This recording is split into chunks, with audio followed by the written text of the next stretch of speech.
नमस्कार। आज हम तुला लग्न के बारे में उसके विभिन्न पहलुओं पर बात करेंगे, जिसमें प्रमुख रूप से शुभ अशुभ ग्रह, योग कारक और मारक ग्रह, महादशाओं का प्रभाव, गोचर का प्रभाव, अष्टक वर्ग में ग्रह की स्थिति के अनुसार फल, इन विषयों पर प्रमुख रूप से बात करेंगे। और सूक्ष्म रूप से तो तुला लग्न के जातकों के हर पहलू पर प्रकाश डालने की कोशिश करेंगे।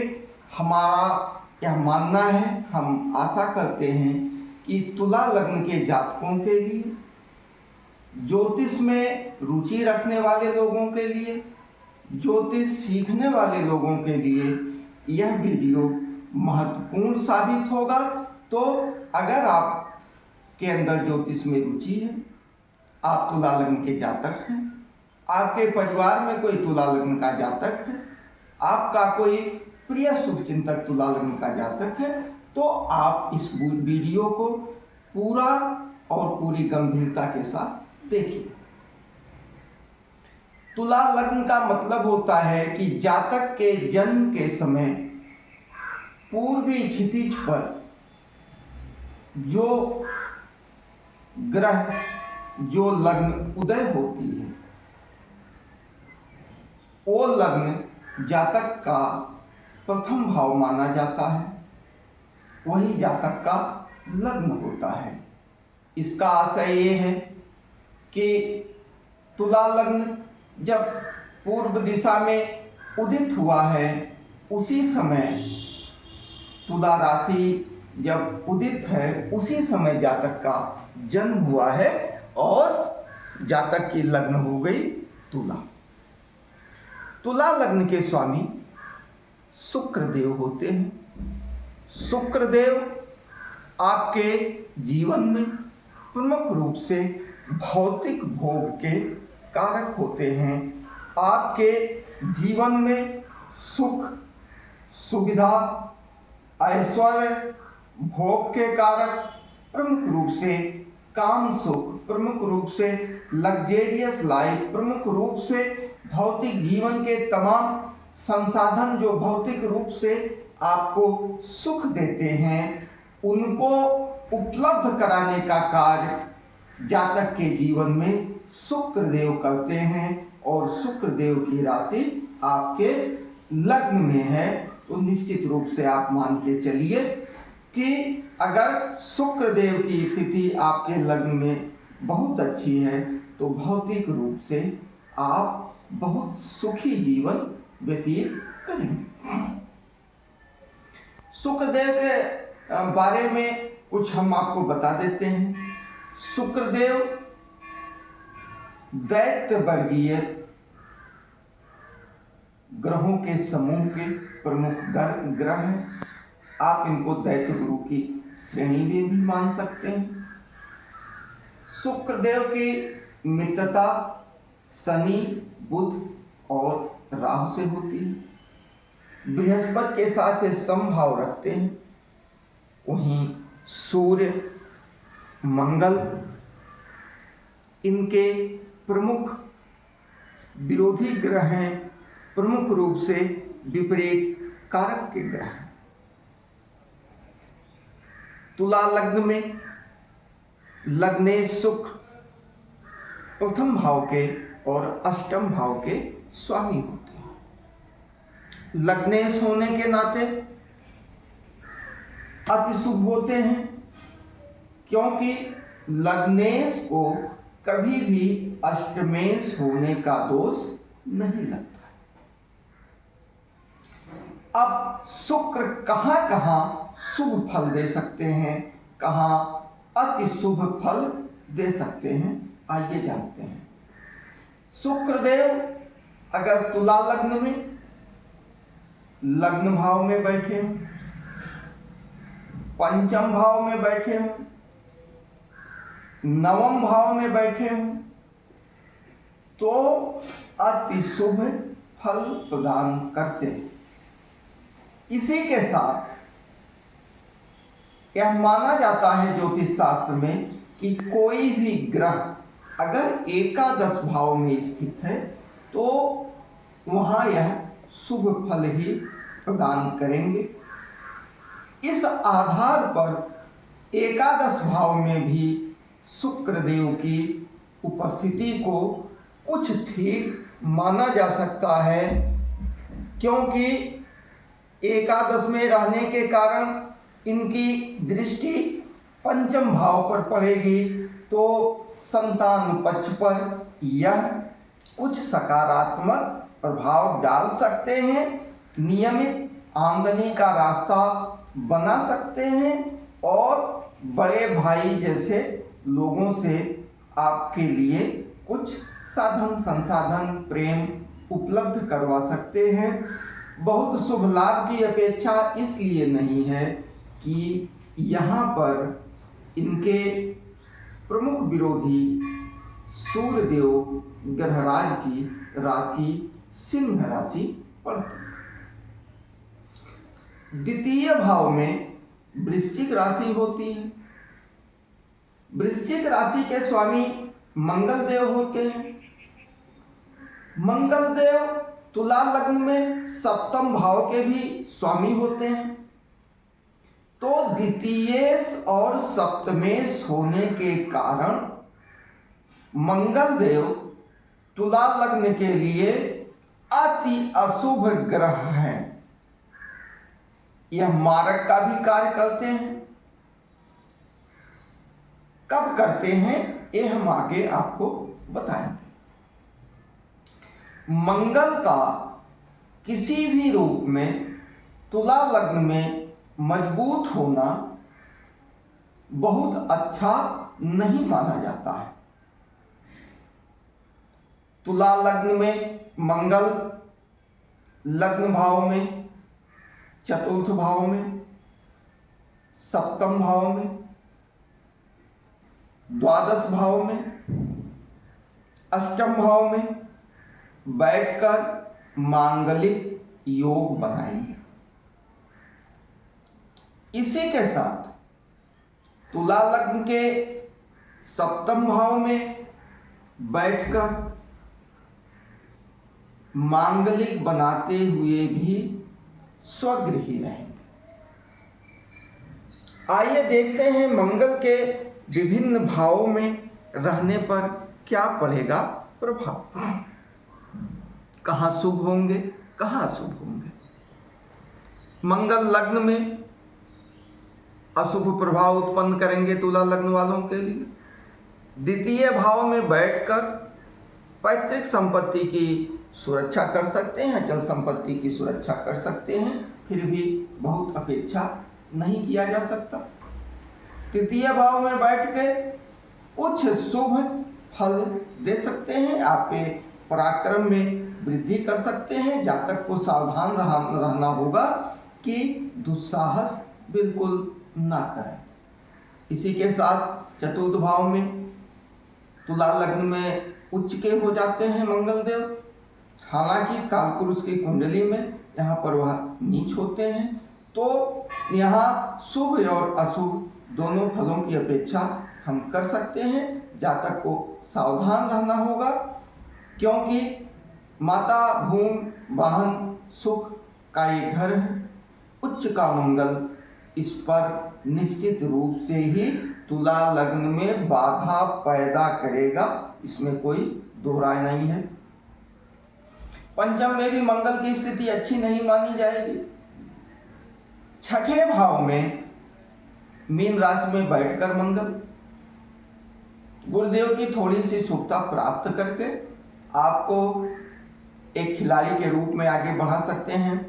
प्रतियोगी परीक्षाओं में वाद विवाद में, लड़ाई झगड़े में आपको विजयी बना सकते हैं। चुनाव में आप मजबूती से लड़ सकते हैं। हालांकि छठे भाव में बैठे हुए मंगल तुला लग्न में आपकी विजय को सुनिश्चित कराने का कार्य नहीं करते हैं। यहाँ थोड़े से शुभ फल आपको मिल सकते हैं। वो भी ज्योतिष के सामान्य जो नियम है कि पापक ग्रह तीसरे छठे 11वें भाव में शुभ फल प्रदान करते हैं। इसको आधार मानकर मंगल देव यहाँ शुभ फल दे सकते हैं, आपको सतर्क रहना पड़ेगा। इसी के साथ सप्तम भाव में बैठकर मंगल कोई बहुत अच्छा कार्य नहीं करेंगे, हालांकि स्वग्रही होते हैं, उनकी प्रिय राशि मेष राशि यहाँ पर मौजूद होती है, फिर भी जो है सप्तम भाव में मंगल का बैठना आपके व्यापारिक कार्य और प्रमुख रूप से आपके जीवन साथी के लिए कतई अच्छा नहीं होगा। इसी के साथ अष्टम भाव में बैठा हुआ मंगल भी आपके लिए शुभ नहीं होगा, आपके जीवन में नुकसान पहुंचाएगा, मृत्यु तुल्य कष्ट दे सकते हैं। नवम भाव में भी शुभ फल नहीं प्रदान करेंगे। इसी के साथ दसम भाव में चूंकि मंगल दिग्बली होता है, तो अपने कारकत्व के हिसाब से आपको थोड़ा सा लाभ दे सकते हैं, लेकिन चूंकि ये तो लग्नेश शुक्र के विपरीत स्वभाव के ग्रह हैं, तो बहुत अपेक्षा नहीं की जा सकती और संतान पक्ष को नुकसान भी उठाना पड़ सकता है। जीवन साथी को गर्भपात की संभावना भी हो सकती है, संतान उत्पन्न होने में जो है समस्या उत्पन्न हो सकती है। सामान्य नियम के अनुसार से 11वें भाव में सभी ग्रह शुभ फल देते हैं, पाप ग्रह भी अच्छे फल देते हैं। उस दृष्टि से आपकी आमदनी का तो रास्ता खोल सकते हैं, लेकिन संतान पक्ष को ही प्रभावित कर सकते हैं। द्वादश भाव में भी ये शुभ फल नहीं प्रदान करेंगे। तो मंगल देव तुला लग्न के लिए अति अशुभ ग्रह माने जाते हैं। इसी के साथ तृतीय भाव में और खष्टम भाव में गुरुदेव बृहस्पति की राशि होती है। तृतीय भाव में धनु राशि है, खष्टम भाव में मीन राशि है। तो इन भावों के स्वामी होने के कारण शुभ ग्रह होने के बावजूद तुला लग्न के जातकों के लिए बृहस्पति अकारक होते हैं, अच्छे फल नहीं प्रदान करते हैं। समय समय पर एक जातक के लिए खराब परिस्थितियों का निर्माण कर सकते हैं। एक तो जातक के दुस्साहस को प्रभावित करते हैं। हम मानते हैं, हमने जो अनुभव में किया है कि तुला लग्न के जातक में भीरु स्वभाव पैदा कर देते हैं गुरुदेव बृहस्पति, अगर कहीं से भी उनकी दृष्टि जो है तृतीय भाव पर हो। इसी के साथ खष्टेश होकर अगर वो खराब भाव में बैठे हुए हैं, तो मान के चलिए कि आपके रोग ऋण शत्रुओं में वृद्धि होगी और कार्यस्थल पर भी आपके लिए समस्याएं उत्पन्न होंगी। उच्च तबका, उच्च वर्ग, उच्च पदाधिकारी तुला लग्न के जातकों के लिए विरोधी होते हैं। निश्चित रूप से उनका साथ सहयोग इनको नहीं मिल पाता है। इसी के साथ तुला लग्न के जातक को हमेशा अपने पेट संबंधित बीमारियों से सतर्क रहना होगा और लीवर को सुरक्षित रखना होगा, क्योंकि निश्चित रूप से जब देवगुरु बृहस्पति खराब भाव से गोचर करेंगे या महादशा अंतर्दशा में प्रभावी होंगे, तो आपके लीवर को और पाचन तंत्र को बुरी तरह से प्रभावित करने का कार्य करेंगे। तो निश्चित रूप से आप सतर्क रहिएगा, नहीं तो आप लीवर की भयंकर बीमारी से ग्रसित हो सकते हैं तुला लग्न के जातक। और तुला लग्न के जिन जातकों तक हमारी आवाज पहुंच रही हो, वो अपने ऊपर लगाएंगे तो निश्चित रूप से तुला लग्न के जातक को सबसे ज्यादा समस्या पेट से संबंधित रोगों की होती है। फिर वो बाद में परिवर्तित हो जाती है, वो गैस रोगी हो जाते हैं, खाना नहीं पचता है, खराब परिस्थितियों में लीवर सिरोसिस की भी स्थिति बन सकती है। तो निश्चित रूप से देवगुरु बृहस्पति का तुला लग्न में बहुत ज्यादा मजबूत होना अच्छी बात नहीं है। यह संभव है कि छठे भाव में बैठकर स्वगृही होने के नाते उस भाव के कारकत्व में थोड़ी सी शुभता लाने का कार्य करें। लेकिन आप जान लीजिए देव गुरु बृहस्पति विस्तार के कारक हैं। अगर आपने ऋण लेने की सोचा, ले लिया, ऋण का विस्तार कर देंगे। आपने उच्च तबके के साथ शत्रुता बढ़ाया, शत्रुता का विस्तार कर देंगे। आपने रोग को बढ़ाया, रोग को बढ़ने दिया तो आपके रोग का विस्तार कर देंगे। हालांकि माना जाता है कि देवगुरु बृहस्पति जिस भाव में होते हैं उस भाव की को हानि पहुंचाते हैं। इस आधार पर आपकी समस्याओं में थोड़ी सी कमी संभावित है, लेकिन फिर भी पूर्ण रूप से सतर्क रहिए। देवगुरु बृहस्पति कुछ शुभ फल तृतीय भाव में, छठे भाव में, सप्तम भाव में, इसी के साथ एकादश भाव में बैठकर कुछ शुभ फलों की आशा की जाती है। लेकिन बिल्कुल आप मान के चलिए कि हम देवगुरु बृहस्पति से कोई अपेक्षा नहीं रख सकते सिवाय नुकसान की संभावना। इसी के साथ आपके चतुर्थ और पंचम भाव के स्वामी शनिदेव तुला लग्न के लिए चतुर्थेश और पंचमेश यानी केंद्र और त्रिकोण भावों के स्वामी होने के कारण शनिदेव तुला लग्न के लिए अति योग कारक, अति शुभ ग्रह होते हैं। अगर जातक की लग्न कुंडली में इनकी स्थिति अच्छी हो, इनका प्लेसमेंट अच्छा हो, तो इनकी महादशा अंतरदशा में जातक इतनी तरक्की करता है कि आप सोच नहीं सकते। हालांकि यह तरक्की की संभावना जीवन के उत्तरार्ध में होती है। पुनः मैं कह रहा हूं कि शनिदेव की अच्छी स्थिति तुला लग्न के जातक को रंक से राजा बना सकती है, इसमें कोई दो राय नहीं है। आप तुला लग्न की कुंडलियों को लेकर आप देख सकते हैं, अगर आप ज्योतिषी हैं, ज्योतिषीय रुचि है, कि जब भी तुला लग्न के जातक के लिए शनिदेव की महादशा या अंतरदशा आई है और शनिदेव लग्न कुंडली में अच्छे भाव में मौजूद हैं, तो निश्चित रूप से जातक के जीवन में आमूल चूल परिवर्तन हुआ होगा, जातक ने तरक्की किया होगा। और जब भी चाहे गोचर हो, चाहे दशा अंतरदशा की स्थिति हो, जब भी शनिदेव प्रभावी होंगे तुला लग्न का जातक तरक्की करेगा, इसमें कोई दो राय नहीं। तुला लग्न में शनिदेव अगर लग्न भाव में है, जहां ये उच्च के होंगे, जातक अपने कार्य से, अपने शरीर से परिश्रम करके रंग से राजा की भी स्थिति बना लेगा, इसमें कोई दो राय नहीं है।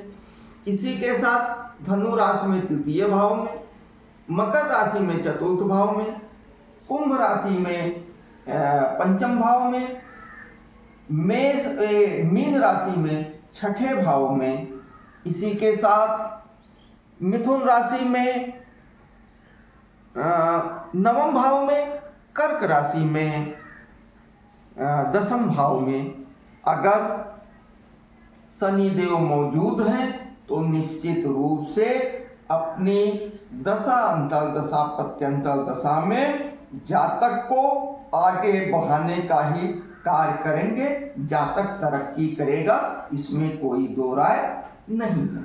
तो सबसे प्रमुख और शुभ ग्रह तुला लग्न के लिए शनिदेव होते हैं। इसी के साथ नवम भाव में और द्वादश भाव में मिथुन राशि और कन्या राशि होती है, जिसके स्वामी बुध देव होते हैं। बुध देव तुला लग्न के लिए नवमेश होने के कारण, त्रिकोणेश होने के कारण शुभ फल प्रदान करते हैं। हालांकि उनकी प्रिय मूल त्रिकोण राशि कन्या राशि द्वादश भाव में होती है, लेकिन पुनः अगर तुलना किया जाए तो नवमेश होने के कारण और लग्नेश के मित्र होने के कारण बुध देव अपनी भाव स्थिति के अनुसार तुला लग्न के जातक को शुभ फल ही प्रदान करते हैं, इसमें कोई दो राय नहीं। दसम भाव में कर्क राशि होती है जिसके स्वामी चंद्रदेव होते हैं। हालांकि शनिदेव के वर्ग के ग्रह न होने के कारण, सूर्य वर्गीय ग्रहों में से होने के कारण बहुत तुला लग्न के जातकों के लिए बहुत शुभ फल तो नहीं प्रदान करते हैं।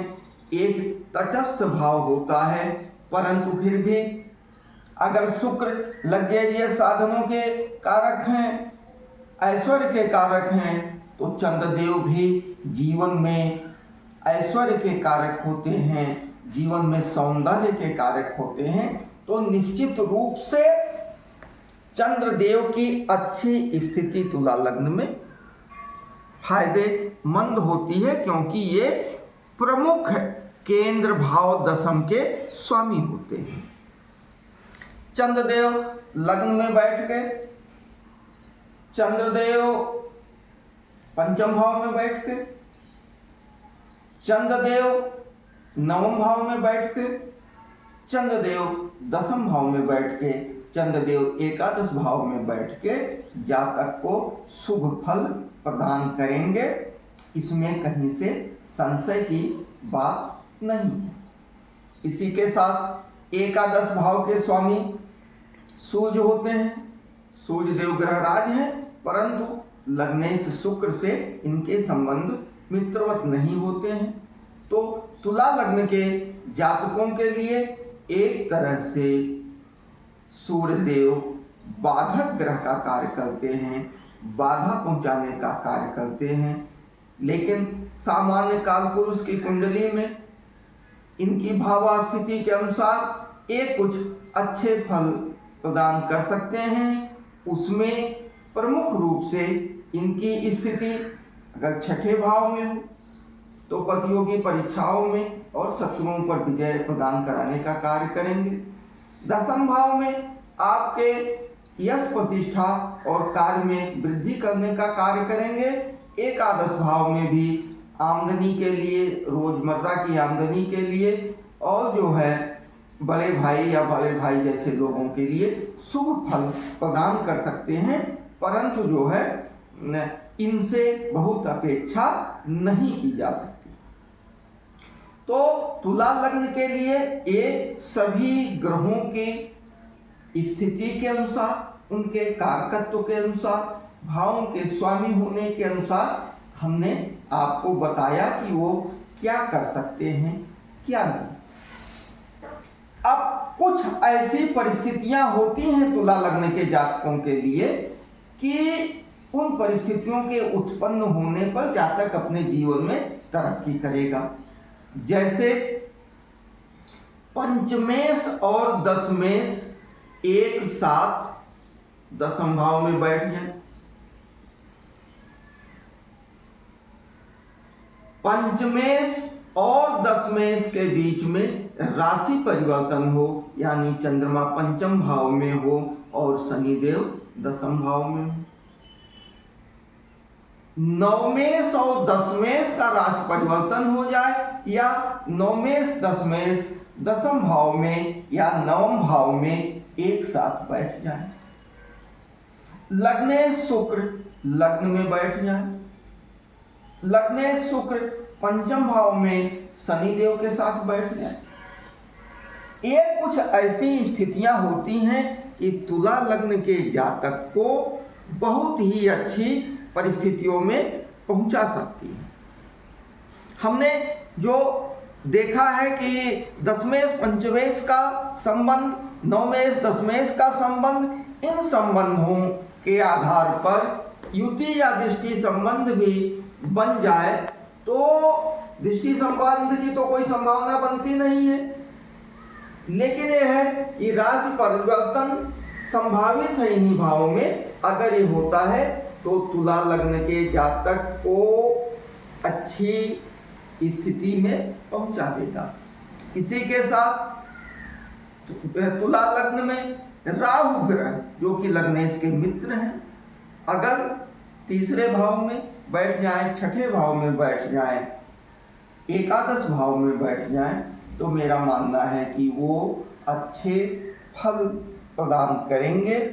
परंतु इनके विपरीत भाव में बैठकर केतु अपने स्तर से समस्याओं को खड़ी करेंगे, क्योंकि राहु अगर भौतिक संसाधन और भ्रम को बढ़ाने वाले ग्रह हैं, वहीं केतु देव भौतिक संसाधनों से दूरी बना के ईश्वर की तरफ के रास्ते को बढ़ाते हैं और आपको मोक्ष प्रदान करने वाले ग्रह हैं, उसी दिशा में आगे बढ़ते हैं।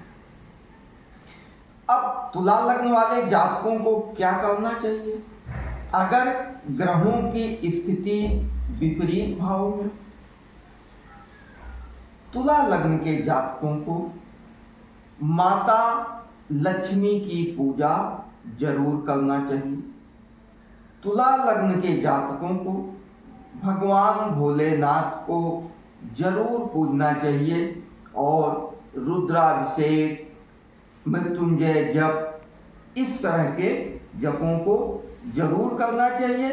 हालांकि पंचम भाव में जो ग्रह मौजूद होते हैं, उन्हीं के आधार पर आपके इष्ट देवता का निर्धारण आपके कुंडली के द्वारा किया जाता है। लेकिन मैं पुनः कहता हूं कि तुला लग्न के जातकों को माता लक्ष्मी की आराधना जरूर करना चाहिए। उनको निश्चित रूप से शुभ लाभ मिलेगा। तुला लग्न के जातकों की एक अच्छी खासियत जो होती है वो ये है कि ये संतुलन बना के कार्य करने का प्रयास करते हैं। ये आकर्षक होते हैं, मिलनसार होते हैं और योग कारक ग्रह शनि होने के कारण तुला लग्न के जातक समाज में क्रांति फैलाने का भी कार्य करते हैं। छोटे तबके के लिए लड़ाई लड़ने का भी कार्य तुला लग्न के लोग करते हैं। समाज में कमजोर वर्ग के लिए, पीड़ित वर्ग के लिए संघर्ष करने का भी कार्य तुला लग्न के लोग करते हैं। शनि का प्लेसमेंट, शनि देव अगर अच्छे भाव में, कारक भाव में प्रभावी रूप से उपस्थित हैं और पीड़ित नहीं। तुला लग्न के जातक को उसके जीवन में, युवावस्था में अगर शुक्र की महादशा, बुध की महादशा या शनि देव की महादशा अगर मिल जाती है, 15 से लेके 30, 40, 35 साल के बीच में, तो मान के चलिए कि जातक को तरक्की करने से कोई नहीं रोक सकता। इसके विपरीत ग्रहों की अगर दशा मिलती है, तो जब इन ग्रहों की अंतर्दशा आएगी थोड़े थोड़े समय के लिए, तो उसमें ये जरूर कुछ सब शुभ फल प्रदान करने की कोशिश जरूर करेंगे। तो तुला लग्न में शनि देव को, बुध देव को और शुक्र देव को अधिक से अधिक मजबूत होना चाहिए और इसी के साथ मंगल देव और बृहस्पति देव का तुला लग्न में कमजोर होना ही अच्छा होता है। और चूंकि सूर्य देव की भी बहुत मजबूत स्थिति तुला लग्न के जातकों के लिए अच्छी नहीं होती है। एकादश में ठीक है, लेकिन उच्च के सूर्य अगर सप्तम भाव में बैठ जाते हैं तो जीवन साथी से संबंध कभी भी मधुर रह ही नहीं सकते। एक अलगाव की स्थिति हमेशा बनी रहेगी। अलगाव की स्थिति के कारक हालांकि मंगल होते हैं, फिर भी आप मान के चलिए कि सामान्य गृहस्थ जीवन निश्चित रूप से नहीं रहेगा तुला लग्न के जातक के सप्तम भाव में अगर उच्च के सूर्य बैठे हुए। अब अष्टक वर्ग में शुक्र का, शनिदेव का, बुध देव का मजबूत होना अच्छा माना जाता है। अष्टक वर्ग बिंदुओं के आधार पर ग्रह और भाव की ताकत और कमजोरी को बताता है। तो अगर लग्न भाव, द्वितीय भाव, तृतीय भाव, चतुर्थ भाव, पंचम भाव ये बहुत मजबूत हैं, इनमें शुभ ग्रहों की उपस्थिति है, जातक तरक्की करेगा। छठे भाव में को बहुत मजबूत होने की स्थिति में जातक प्रतियोगी परीक्षाओं में तो तरक्की कर सकता है, रोग शत्रुओं से निपट सकता है, लेकिन फिर भी तमाम झंझटें उत्पन्न होती हैं। सप्तम भाव भी मजबूत होना चाहिए बिंदुओं के हिसाब से। अष्टम भाव को कमजोर होना चाहिए, कम बिंदु होना चाहिए, वहाँ नवम में ज़्यादा होना चाहिए, दसम में भी ज़्यादा होना चाहिए, एकादश में भी ज़्यादा होना चाहिए, परंतु द्वादश भाव में कम बिंदुओं का होना जातक के लिए बेहतर है। तो अष्टक वर्ग में केंद्र त्रिकोण भाव में अधिक से अधिक बिंदु मौजूद हो, 6, 8, 12 भावों में बिंदुओं में कमी हो, तब भी जातक तरक्की करता है। इसी के साथ अष्टक वर्ग में शुभ ग्रहों को अच्छे बिंदु मिले हों और विपरीत ग्रहों को, अशुभ ग्रहों को कम बिंदु मिले हों, तब भी जो है अच्छा परिणाम निकलता है। इसी के साथ तुला लग्न के जातक को हमेशा स्त्री का सम्मान करना चाहिए। अब मैं बताता हूँ तुला लग्न के जातकों को क्या करना चाहिए। तुला लग्न के जातकों को हमेशा स्त्री का सम्मान करना चाहिए। भाग्य को बढ़ाने के लिए गणेश देव की, माँ दुर्गा की पूजा करनी चाहिए, बुध देव की आराधना करनी चाहिए और कभी भी किसी स्त्री का, किसी लड़की का अपमान नहीं करना चाहिए और मजबूर तबका, मजदूर तबका, कमजोर तबका, इनका भी कभी अपमान न करें, क्योंकि शनिदेव बुजुर्ग, मजदूर, कमजोर, निराश्रित, बीमार, बेड पर पड़े हुए बीमार, इनका प्रतिनिधित्व करते हैं। आप इनको कष्ट ना पहुंचाएं, शनिदेव प्रसन्न रहेंगे। आप बेटी का सम्मान करें, बेटी जैसी बच्चियों का सम्मान करें, बुधदेव प्रसन्न रहेंगे। स्त्री का सम्मान करें, शुक्रदेव प्रसन्न रहेंगे। तो शुक्रदेव, शनिदेव, बुधदेव की प्रसन्नता, इनके प्रतिनिधि ग्रहों की प्रसन्नता तुला लग्न के जातक को अस्थाई सफलता दिलवा सकती है और इसमें कोई दो राय नहीं है। जीवन के उत्तरार्ध में यह लोग अति सफल होते देखे गए हैं और अगर शनि देव के कारण सफलता मिलती है तो वह सफलता अस्थाई होती है। तो तुला लग्न के जातकों के बारे में ये सामान्य जानकारी है। किसी की व्यक्तिगत कुंडली में जातक के ग्रहों की, सभी ग्रहों की स्थिति के अनुसार, उन पर पड़ने वाली दृष्टियों के अनुसार मौजूदा समय में गोचर और चल रही महादशाओं के आधार पर एक सटीक फलादेश किया जा सकता है। इसमें कोई दो राय नहीं है। अगर आपको हमारी ये जानकारी अच्छी लगी हो तो भविष्य में इस तरह की जानकारियों को प्राप्त करने के लिए जुड़िए हमारे चैनल राष्ट्रीय जीवन से और हमारी हौसला अफजाई के लिए, या आपके मन में कोई प्रश्न आता हो तो आप हमारे चैनल पर वो प्रश्न पूछ सकते हैं। हम आपको सही सुझाव देने का प्रयास करेंगे और हमारी कोशिश होगी कि अगर आपकी कोई समस्या है तो उस समस्या के निराकरण में अगर हम अपना सहयोग दे सकें तो ये हमारा सौभाग्य होगा। आपका दिन शुभ हो। जय हिंद, जय वैदिक।